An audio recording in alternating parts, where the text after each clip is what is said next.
Welcome back, everyone. When does your character turn to this? This is a new video of Deathstroke 9. Deathstroke 9 presents. I already got it on that. And today we're going to be talking about how to roleplay and how to be a keeper for, just generally how to be an insane character. Welcome back. If you are new here, please subscribe and join our little legion. And again, if you don't like the weird light on one side of my face, let me know. But today we're going to be going over one of my favorite topics is how to act insane. Now, first of all, I've got a couple tips for you. And there is one that's very important that I'm going to save till the end, so please watch the whole video. I really appreciate all the support. Thank you guys very much. Let's just get right into it. So first of all, is something that you might think is a little odd. And the first thing is you need to act normal. What? Act normal? What do you say? What? What are you talking about, you insane man? Well, here's the thing. Crazy people, you don't know that they're crazy immediately. And I'm pretty sure Wednesday from the Addams Family said it best. And she was a serial killer. And she said, serial killers look just like everybody else. That is very true. You need to understand that being crazy, that you losing sanity points, if you're a player, does not mean that you need to immediately start acting like a psychopathic lunatic. Maybe have one or two minor changes to your character every time you lose a substantial amount of sanity, especially since your keeper is going to be, changing your character traits and stuff anyway. So, I mean, you just got to work with the keeper on insanity. And one thing you need to make sure that you're doing is portraying a gradual descent into madness. You don't just take some sanity damage and jump off the deep end. You are slowly drowning. Very slowly. It's agonizingly painful. So you need to seem normal, like I said, but there need to be parts where you snap. And that's what makes playing an insane character very fun to do. Even for keepers. If you are playing insane non-player characters, they should probably be like this most of the time, unless you're trying to make it seem like they're not insane. But for you players, act normal until something happens that triggers you. And this is something, playing an insane character is actually very difficult because you need to keep track of what your triggers are. You need to keep track of what your character's motivations are, because no character thinks that they're insane. And one interesting thing about insanity is that it's really just a point of view. And I'll get into more about that later in a minute. But first off, let's just say there need to be parts where you just snap and start acting insane. You need to actually act crazy, even if it's just for a second, and even if it's not way over the top, just a little bit, it still needs to be there. Another thing you should do, and I highly recommend you do this, is you research real insanity, real world disorders and psychopathic things, because that's a real thing. Insanity, that is a real thing. Let me show you. Yes, so there are padded cells. I mean, it is all real, So, yeah. Hopefully you're not going insane from me telling you this. So there are real mental illnesses, and I highly recommend you look into them at least a little bit, so that you understand what it is that your character is going through. Talk to your keeper about this. And keepers, I definitely recommend that you research real-world insanity, because you're going to be crafting a lot of your players' characters' insanity. You are going to be helping them through their descent into the unknown. And by doing that, you're going to need to understand what is going on. So here's one thing about insanity, is that, like I was saying, it's a point of view. So when an investigator first sees the madness that is, let's pretend a character discovers that Cthulhu's real. Insanity is self-imposed a lot of times. Remember, this is within a game. These are not my real-world views of real-world insanity, all right? This is within this game, within the confines of games, a lot of movies, and a lot of media. Insanity, so let's say a character discovers that Cthulhu is real. Now they have to accept one of two things. They must either accept that their world has gone insane, that their world is truly not a comforting, nice, warm, safe place, but that it's really beyond the comprehension of their mind, or they accept that they are insane and that it's somehow not real. They know it's real, but they have put this label on themselves that they are insane.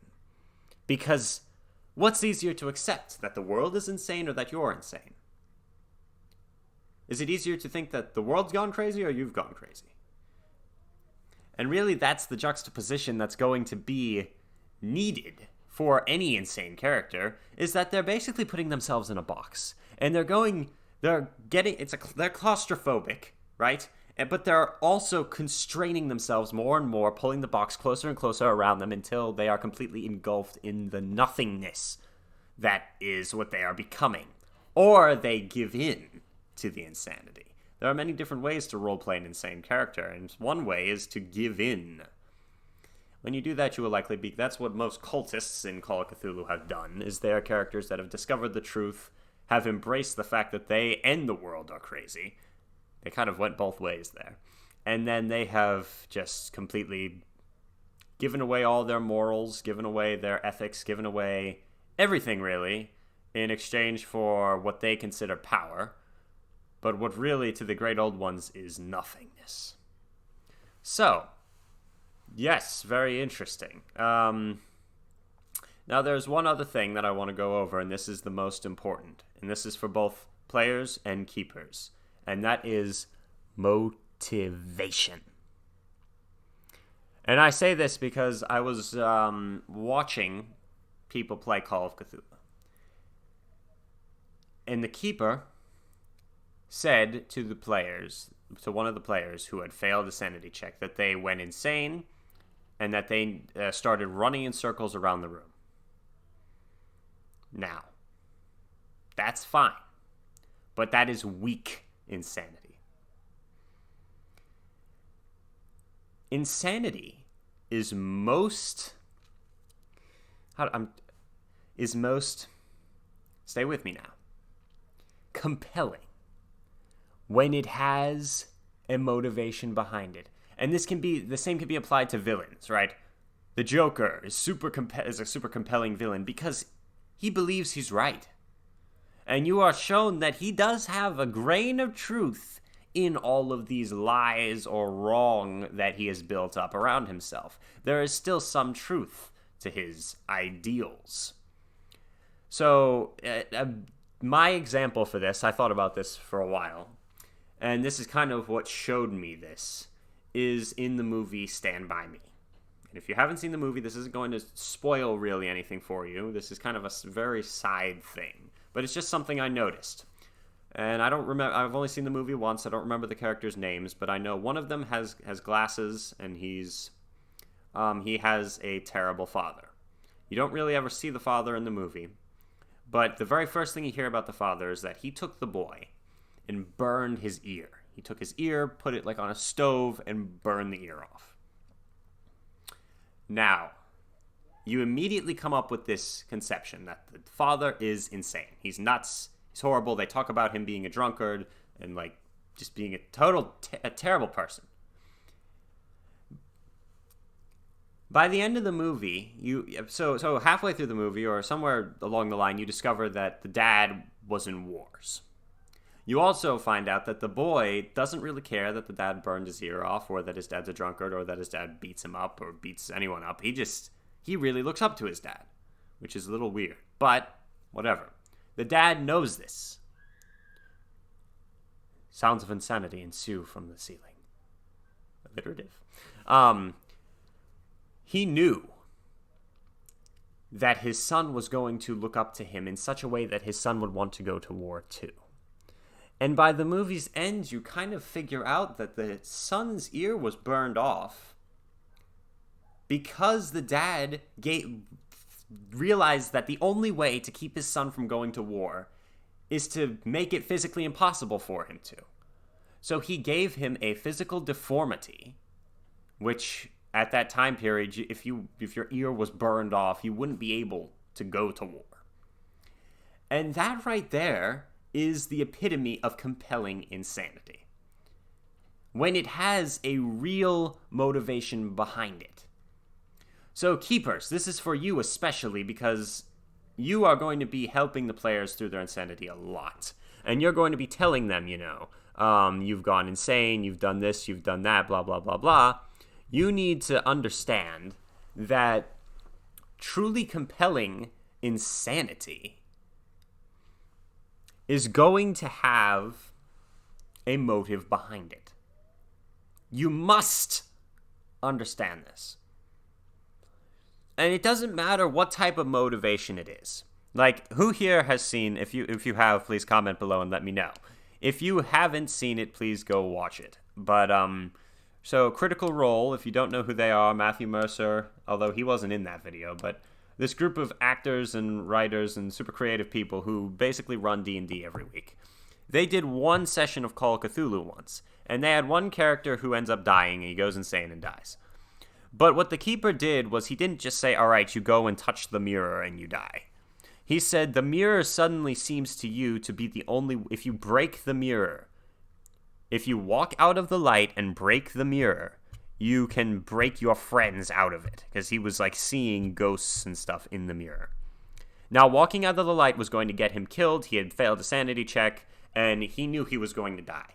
The Keeper did not say, all right, you just go walking out into the darkness. He gave him a real motivation as to why. He suddenly realized that this was the end of the line, last ditch effort to escape his doom, was to run out of the light into the darkness where all the creatures were and try to smash a mirror to let his dead friends out of the mirror.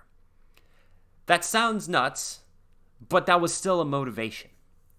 And the idea that he had a motivation made that character death so much more than as if the Keeper had just said, all right, you run out into the darkness. By giving them a motivation, and one of the most compelling things ever is by making it seem random at the beginning, having it come into play multiple times throughout the scenario, then closer to the middle or the end, revealing that there was purpose behind it, that there was a motivation behind it, like in Stand By Me. That's where you remember that type of insanity. That's not just crazy for the sake of being crazy, that's real. And that is how you roleplay an insane character, or how you give an insane character motivation, Keepers, is you need to think, to believe that you are right, that it's the only way, that other people perceive this action as wrong or strange, but it's the only way. Sorry I keep referencing things, but I'm trying to give you examples so that you understand what I'm getting at here. In Stranger Things, the mom is talking to lights. The lights are flashing. She makes a giant Ouija board on her wall, and he flashes lights and stuff. That's insane. But you already understand that the mom's she's already not all there. And when she does this, it makes sense to us. It makes sense to her. She kind of explains how her son is communicating with her, and we already know that the son is missing. Now, the other characters don't know that, and the other characters think she's insane, and she gets in big trouble, and it becomes all these super conflict-filled scenes, but it's still compelling insanity. And we might not even, watching that, you might not even think, oh, this is insane. You might not even think she's acting in a manner contrary to what she should be acting as. But when you think about what Hopper or what Mike or what any of those other characters are thinking, or Will, or what's Will's brother's name? I don't remember. Let me know in the comments. Any of those other characters, I know you know. Their reaction is perfectly warranted. They're like, what is wrong with you? She's screaming at the wall. but it makes sense. And that, my friends, is how you make compelling insanity. You need to understand this. So, do you like my ideas on how to be roleplay or be a compelling portrayer of insanity? You need to, let me just sum up what I've said. You need to seem normal, but have snaps. You need to have times where you snap. You should research real-world insanity. And you need to understand your motives. Yeah, that's pretty much it. If you have other ideas behind what the essentials of insanity are, please let me know in the comments below. Another thing that I went over was also the fact that you need to either accept that the world's insane or that you're insane. And you kind of get yourself in a box. But anyway, aside from that, thank you for watching this. If you are new here, please subscribe and like the video. I really appreciate all of the support. And yeah, there are big things coming. We are soon going to do another live stream scenario. Stay tuned for that. I have created a bunch of new things. You can see them all down in the comments. What? You can see them in the description of this video. I have a Discord chat page that you can go to for this channel specifically. I have a Patreon, as I've said before. Please, I mean, there's one post on Patreon that's for everyone. You don't need to do anything. You can just go on there and look at it. Let's see what else. Please go like and follow my Facebook and my Instagram and all that other stuff. And yeah, this video has gone on for a long time. So thank you very much for watching.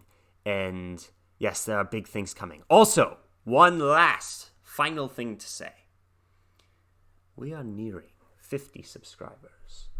And I'm trying to think, what should we do for that? So, once we make it to 50, something new will arise. Stay tuned for that, my friends. And thank you for watching. Join the Legion. Do it, Anakin. That's enough Star Wars quotes for one day. Thank you for watching. Goodbye.